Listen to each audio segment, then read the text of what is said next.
The government doesn't make stuff. Companies make stuff. So if it comes back to the government, it just sits there. We actually want to get it out there, and the faster, the better. Welcome to the Transfer Files, inside the world of federal innovation. This is your insider's look at how federal laboratories bring groundbreaking technologies to market. I'm your host, Andrea Nelson. In every episode, we'll bring you insights and expertise from throughout the world of tech transfer. When we launched the Transfer Files, our very first episode featured Paul Zielinski, Executive Director of the Federal Laboratory Consortium for Technology Transfer, or the FLC. Today, we're re-airing that conversation, where Paul shares the fascinating history of federal tech transfer and the creation of the FLC, drawing on his decades of experience as a scientist, engineer, and leader, and his deep knowledge of the people, policies, and partnerships that have shaped this work. At the time, we were celebrating the FLC's 50th anniversary, an impressive milestone, but also relatively young in the context of science and innovation. Since that conversation aired, I've thought back to it many times during subsequent interviews about how far federal tech transfer has come in just a few decades and how much it's still growing and evolving today. Paul's and my conversation started with the early seeds of federal tech transfer. In 1945, the final year of World War II, the director of the government's Office of Scientific Development, a man named Vannevar Bush, gave President Truman a report titled Science, the Endless Frontier. And that report introduced the concept of federal tech transfer. So let's jump in. Actually, it's a really brilliant letter. He lays out in great terms how the infrastructure that was built for this federal laboratory system that won the war should be converted over to win the peace. So changing from this whole machinery and all of the brilliant minds that were put in place to do all of these huge advances in science that really ended up on the battlefield in World War II, and changing that over to civilian applications and actually making new products that were going to make its way into the marketplace. And so it envisions this idea of technology transfer, of how we can use this system of laboratories to advance science, to make new products, to keep our leadership in the world in terms of economic development and technology development. So it's a brilliant letter. It's actually a great read if you haven't read it before. It's actually fairly long, but it lays out a great case for actually using these laboratories as a way to springboard the economy, which is technology transfer. So technology transfer is really a natural extension of a lot of what the government has already been doing for a long time. It is. In its core, technology transfer is actually completing the mission. It's great to do the research, but if you don't actually move that out of the bench and into something that people can use, the people in the country, the taxpayers, don't really reap the benefit and the value from their investment in research. So it actually is the core of it's the completion of that mission. It's the core of the mission to get it out there, not just to do the research, but make a difference.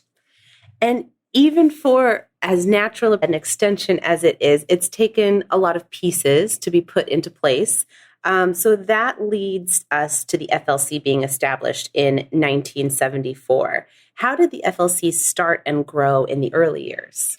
Great question. So it's actually an interesting one. We can go even back a little bit further. Before there was a Federal Laboratory Consortium, the Department of Defense laboratories actually got together and formed the Defense Laboratory Consortium. So it really wasn't a formal act or anything. It was just a group of people with a like mission that decided they were going to get together and they were going to start working across both the services, the Army, Navy, Air Force, as well as across the laboratories, because they were all trying to do similar things. Now, a lot of the tools we have now didn't exist back then. A lot of the things we commonly talk about in tech transfer didn't exist, but they were still trying to complete this mission. Now, for the Defense Department, it's very clear. They want to buy stuff. They're going to invent things at the laboratory, they're going to make it in the marketplace, and then they're going to bring it back in so they can procure it. But then in 1974, this is the formation of the Federal Laboratory Consortium, because at that point, the Department of Defense invited all the other agencies in. So they said, this is a great thing. Why don't we get all of the other folks involved in this thing? And that actually then you switch over from defense laboratories to just to all federal laboratories, and hence the beginning of the Federal Lab Consortium. Now, it's interesting, in the early years, it's actually not a formal type of an organization. It's actually just a group of people that decided that they're going to work together and they're going to communicate with each other and try to advance this tech transfer mission. So it's actually a lot of personal commitment and endeavor that goes into forming this entity that we call the FLC. Absolutely. People like Harold Metcalf and George Lindstedt are among some of those people who were pushing and pulling things forward in those early years. But after several years, they start getting some help when three key laws were passed. The Stevenson-Wydler Technology Innovation Act in 1980. A few months later, the Bayh-Dole Act, also in 1980. And in 1986, the Federal Technology Transfer Act. How did those policies shape the landscape? So these are huge steps. As I said, in the early years, and again, this goes a lot of credit to the people that formed the FLC, because these laws didn't exist. These laws fundamentally changed and defined what we call tech transfer today. So Stevenson-Wydler actually requires that agencies have what we call an Office of Research and Technology Applications, an ORTA. Crazy name, but that's actually the name of the tech transfer office is officially under this act. So they just said, everybody, if you have more than 200 scientists and engineers working in the laboratory, you must have this tech transfer function. It actually assigns the tech transfer mission to every scientist and an engineer in the laboratory. So it's not just a matter of, just the tech transfer office have this mission. Actually, everybody does. And this goes back again to this brilliant Vannevar Bush idea of, we want to complete the mission. We want to use the science in order to transfer it into the public domain. And so that makes it not just the responsibility of tech transfer folks, but everybody. That's part of the mission of the lab. So that's really fundamental in terms of setting up this mission of tech transfer in Stevenson-Wydler. And remember, back in the 1980s, we're competing with Japan. We've got all these imports coming in for the first time, and it's, flooding the marketplace. So we're trying to really be competitive worldwide. And this is Stevenson-Wydler then is taking that mission, that vision earlier and saying, we're going to do this. We're going to actually make it a mission for the laboratories. Now, the Bayh-Dole Act actually comes a few months later. Bayh-Dole actually then formalizes this authorization to say, you know what, laboratories, you can manage your intellectual property. So you can now get patents or trademarks. You can license these things. We can meet businesses where they work.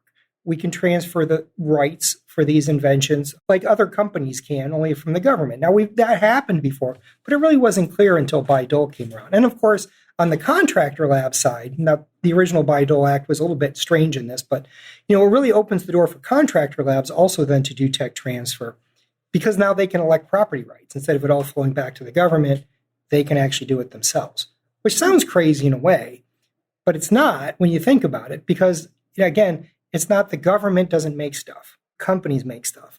So if it comes back to the government, it just sits there. We actually want to get it out there, and the faster, the better. Then, of course, you get the Federal Technology Transfer Act, FTTA, comes around in 1986. And this is sort of the companion piece.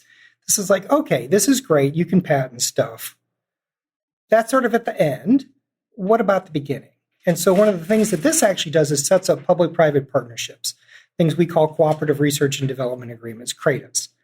Brilliant tool. They actually are very super flexible, but they actually form this legal partnership between an external entity and the federal side to actually accomplish research and get it done.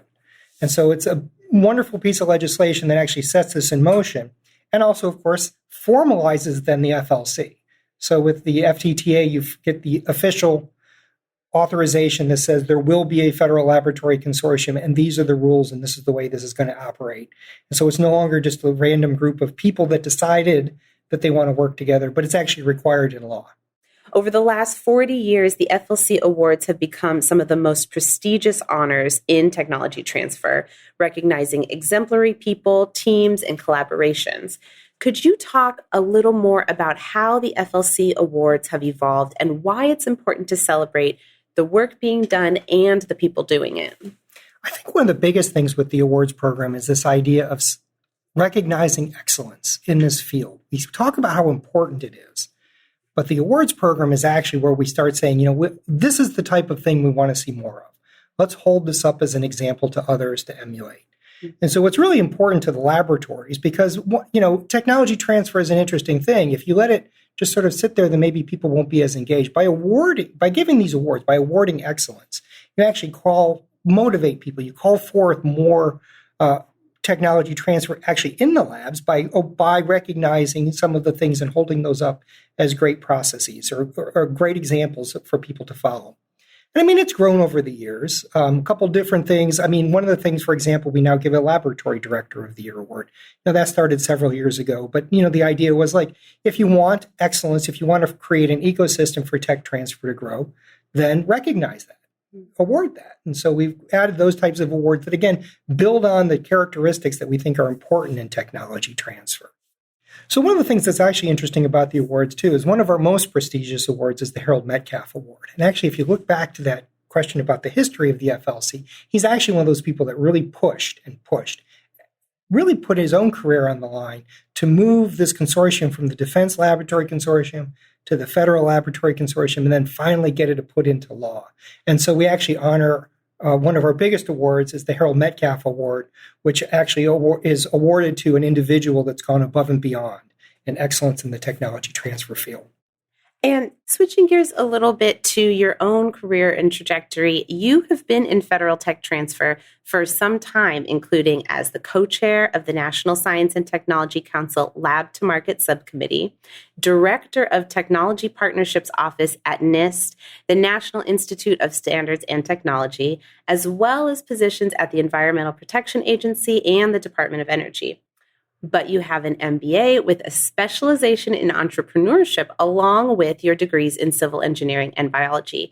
So were you always drawn to the intersection of science and business? I think in its core, for myself, I'm a problem solver. So a lot of this comes to the idea of trying to figure out how do you get to the solution. So for me, actually, I started my career actually in the Army. When I got out of the Army, I went actually, one of the things going into the Army, I had a biology degree. And so, what do? You end up as the nuclear biological chemical officer for your unit, almost always as a natural delegation of authority. But one of the things that actually did for me was made me into a first responder and actually being a hazardous waste person. So I actually got out of the military and got into nuclear waste cleanup. Super fun for Department of Energy sites, which I know that doesn't sound like tech transfer, but back then, back in the 80s, we actually formed this new group, environmental management, that was brand new. And the key was we actually didn't know how to do what we were trying to do. We had no idea how to do the cleanups at nuclear waste sites. The technology just simply didn't exist. And so we had to create the technology. We had all these researchers, and then we were transferred over to actually accomplish the mission. And that really got me into tech transfer. So they sort of moved over to EPA, which is an interesting thing. There's the law is parallel with Superfund and technology transfer. But the idea, again, going over to EPA then was the Superfund cleanup, same kind of a thing. We're creating the actual technologies and deploying them into the field to accomplish the mission. So rolling into the tech transfer office, actually that became part of the same organization, which I was leading at EPA. Then eventually moving back over to NIST, as you noted. So that was more of not only running the technology transfer office at NIST, but also taking on this larger policy role. So it's been a really interesting kind of a career, I suppose. In a lot of ways, it sort of look like, yes, I guess I'm getting older. But at the same time, it's been interesting. It's one of these things in technology transfer, we kind of look at it as you don't really plan it. You sort of just end up there. And that, what you just said about what technology transfer looked like when you were at the EPA and the Department of Energy, that just speaks to how much it evolves and what kinds of technology is being transferred and probably how it's being transferred. It does. It makes a big difference where you are because particularly in the federal side, it's very mission oriented. Every agency has its mission. They're trying to get to accomplishing that mission. There's always little twists. However, what's nice is there is also this base. So as we talked about some of those key laws, they're used in different ways, but they generally have the same kind of authorities. And so people can use them and apply them to actually accomplish what the agency is trying to accomplish. And you've been involved with the FLC for many years as well as an agency representative at both EPA and the Department of Commerce, host agency representative, chair of the executive board, and now as the FLC's executive director. Looking back, what were the FLC's major priorities and accomplishments of the past decade? So the past decade's been really a year of growth. When you look back, I'm going to go a little bit farther back, but it's interesting, by the time you get to that 1986 law, the board and its structure was already pretty much set, and it really didn't change until 2020. So in 2020, we actually realigned the FLC board. So we actually took this idea of promote, educate, and facilitate and put it right into the bylaws so that we're actually operating on this new concept. A lot of credit to John Dement, who had the vision and the foresight to really push this in. We had a huge vote and we updated everything. And so we're still operating under that today, which has really moved us forward and actually realigned our different activities underneath these huge pillars so that we can actually deliver products to our customers. Excellent. At this point, what are the FLC's main goals for the next 5 to 10 years? So really, we're going to be expanding a lot on what we've been doing, of course, looking at what's been successful and really launching into the future. We've had tremendous turnout for some of our different events. We've launched some new things. We've had great turnout for our webinars. We had a record for our national meeting, which is wonderful. Last year over in Cleveland, we've launched new showcases for laboratories. We've done more tech events. We're trying to really move in this next year to really delivering more in terms of tools and services, and even doing a little bit more of like these reverse pitches where we bring in companies to talk about what they're looking for. Again, trying to get technology transfer office is something to chew on, a little bit more help them along the way with some of finding their customers and their mission, which we can do from the FLC looking across. Because, again, a lot of the companies out there, they don't know what they're looking for, and they really don't know where to find it. The government's so big. So that's where I think the FLC really can help, is sort of that cross-agency space. More broadly, in the world of federal tech transfer, what do you see as the biggest challenges we're facing now and in the coming years? In terms of challenge, so it's an interesting thing in terms of our current challenges. A lot of it comes from COVID. When we started, we talked about the Vannevar Bush and World War II and how that really changed the world and really put in motion all these laboratories. COVID, it's not World War II, but it actually had a really significant change in our lives. We moved much more into this work from home online environment. We've had tremendous growth in terms of the numbers of people being able to attend our online events. And that's been absolutely great. Like I said, we were also, had a great turnout for our national meeting, which was also great. So COVID's going to really change the way we operate. So even though that's probably the big, launched many new things, the technology and the ability for people to work from home and take in their things online really changed the world. So we're in that mode. The downside, in some respects, is, of course, losing that personal touch. Mm-hmm. When I came to tech transfer, a lot of what the FLC had to offer is actually meeting your peers, like knowing, being part of the community. And that's really important and special about the FLC and technology transfer in general. So, that's one of the things we don't want to lose by just all being online. It's nice to see people online, but you don't really get to know them. You really get to know people when you meet them in line getting food or, breaking bread, that kind of idea. So I think we've got to balance these two things and take advantage of the tech changes and the ability to do all these things in COVID and reach this larger audience, but still not losing that personal touch. And tech transfer has been called a contact sport for just that reason, but now maybe virtual offers more points of contact in sort of a different way? In different ways. I mean, it's interesting. For companies, they have a lower bar to enter. If you ask a company to come to an event, they have to travel. There's an expense. Now they can show up online. It's actually relatively easy to bring in some partners too. So we've seen great growth in those areas. But like you said, it's a lot different when you just turn that computer off at the end and can walk away. So I think that's one of those areas that we really have to work on. And what are the biggest strengths that you see that the T2 community has as it forges ahead and faces some of these challenges? Like I said, I think the biggest advantage that we have as a community is this sense of actually having a community in tech transfer. We actually work across agencies. That's what the FLC is founded in. That's what we're all about. And this is, again, but what we don't want to lose by doing everything online. It's nice that we can do online, but actually, I know in my career, I know a lot of people across agencies simply because I know them from FLC meetings. Mm-hmm. You run into them, you talk to them, you get to know them. You get to know what they're working on, compare it to what you're working on. It's not the same watching people. It's not, I don't know people just because I watch a TV show. Don't know any of the actors. And it's the same thing kind of on a screen. You really don't get to know people personally. But you do at a lot of the different events with the FLC. So we don't want to lose that personal touch. We want to keep all of this together in a community. And that is our strength. Actually, our cross-agency community is actually the strength and the greatest part of the FLC. And technology transfer is such a dynamic sort of field ecosystem that I'm sure some people get out of bed in the morning and they're excited to pursue this mission for the public good, and others really like the problem solving or the connecting people. What is it that drives you in tech transfer? I think for me, as I said earlier, I'm a problem solver. For me, I like to see what is it that we can't do now and how do we get that done? And I think that really is what excites me about this whole field of tech transfer.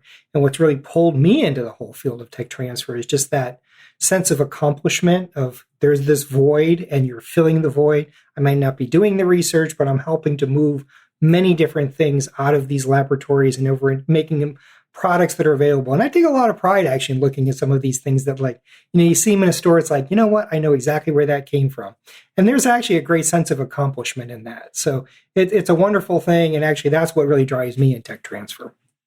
Paul Zielinski, Executive Director of the FLC. Thank you again for talking to us today. This has been a pleasure. Thank you so much for having me. And thank you, our listeners, for tuning into this conversation and spreading the word about this podcast. Subscribe and listen to more episodes on YouTube, Apple, Spotify, or your favorite podcast platform. If you enjoyed this episode, go back and dig around our archives some more.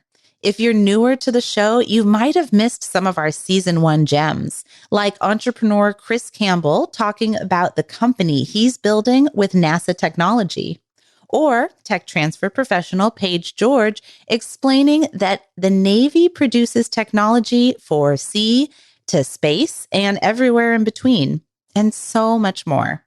Check the show notes or the episode page at federallabs.org for links to more resources and information that came up in our conversation.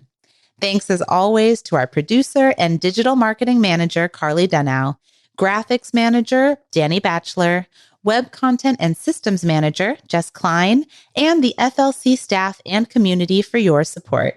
We'll see you back in 2 weeks on Transfer Files Tuesday. Thanks for tuning in to the Transfer Files, your insider's look at federal tech transfer. Don't forget to like, subscribe, and stay connected for more episodes exploring how hundreds of government laboratories and countless industry partners are driving innovations that shape our lives.